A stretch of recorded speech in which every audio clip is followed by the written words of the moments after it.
And the G20 will not just be another photo opportunity for business and global leaders.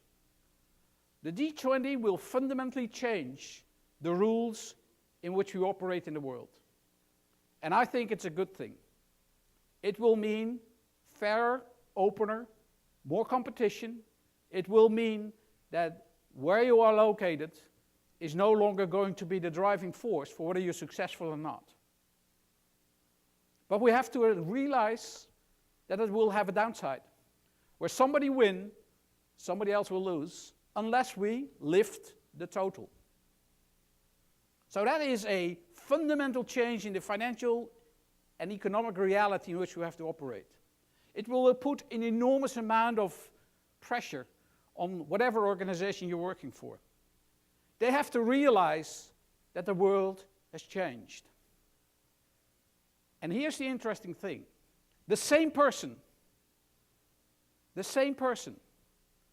that is asking opportunity on one side as a consumer, let me buy the best product for the lowest price, is when he turns around outside the shop, the voter who says to their governments, please protect my jobs, and it's the same person who's going to their own company and say, what's happening to me in my position? So the same person has very different interests, whether the person acts as a consumer or as an employee or as a citizen. And we need to get to the realization that we can't live in three different worlds in one body. The second point is climate change. Whether Copenhagen will be an immediate success or not, we will get, without any shadow of a doubt, to tasks, to targets for us as a global family to substantially reduce CO2 emission. That means that green is no longer a hobby. Green is no longer a necessity for others. It's not just a lifestyle issue. It becomes a driver for innovation and new business models.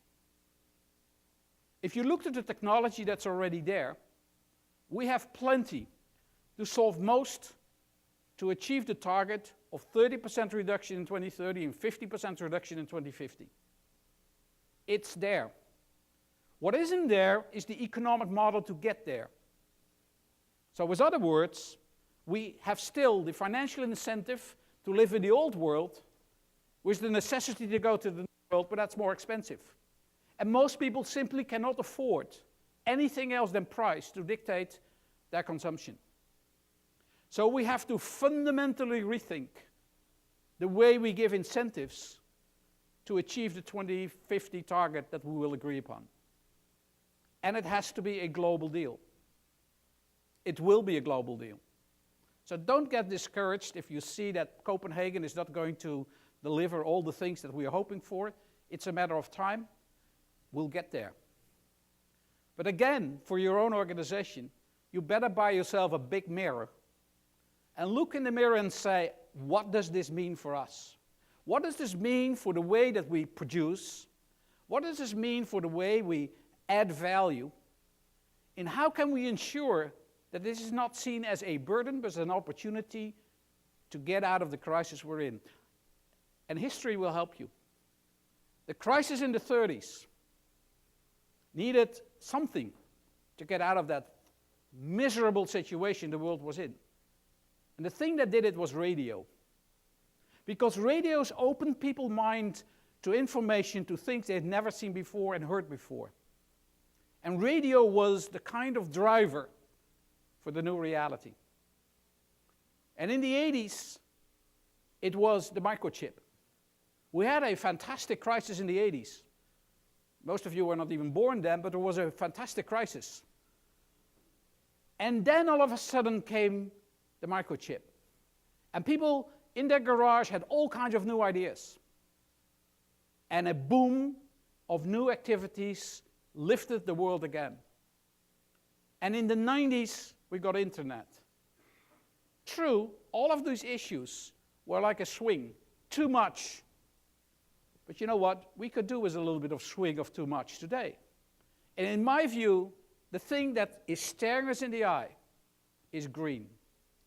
Because green is not just technology. Green is not just behavior. Green is a new paramount, a new source of new creativity that will give everybody in every industry an opportunity to rethink the way we operate.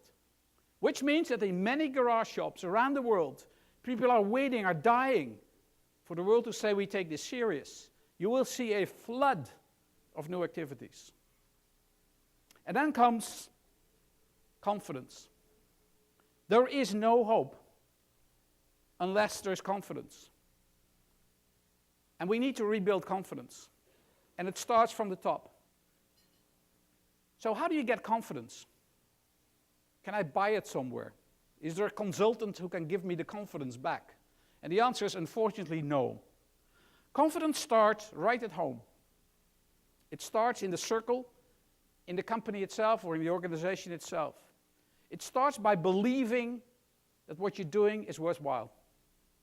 It starts with believing what you do is based on the right fundamental set of values that you have.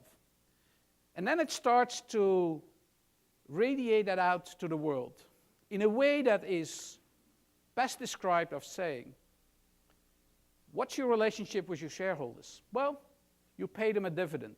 They took money into your organization, so they're entitled to get a return. That's a dividend. What do you do with your customers? Well, with your customers, very simple. You give the best price for the best quality. And the balance between price and quality is your contribution to your customers. And to society, you need a license to operate. It's as simple as that. We operate in 130 countries. Very, very different countries with very, very different lifestyles, values, and focuses. We need to earn the right to be there. It isn't simply enough to say, I have a customer, so I automatically assume it's fine that I will be there. You need to earn that. And the way to earn that is to be totally transparent, making sure that people understand what's driving you, for what reason, making sure that you give clarity in how you operate, and at the end of the day, you create opportunity for people, which is called employment. I know that employment is not the fundamental raison d'etre for an organization, the reason to be there, but whether we like it or not, we're going to get out of this crisis a situation that financially the world will do better, but from an employment position it will be misery for a long time to come. That is unsustainable.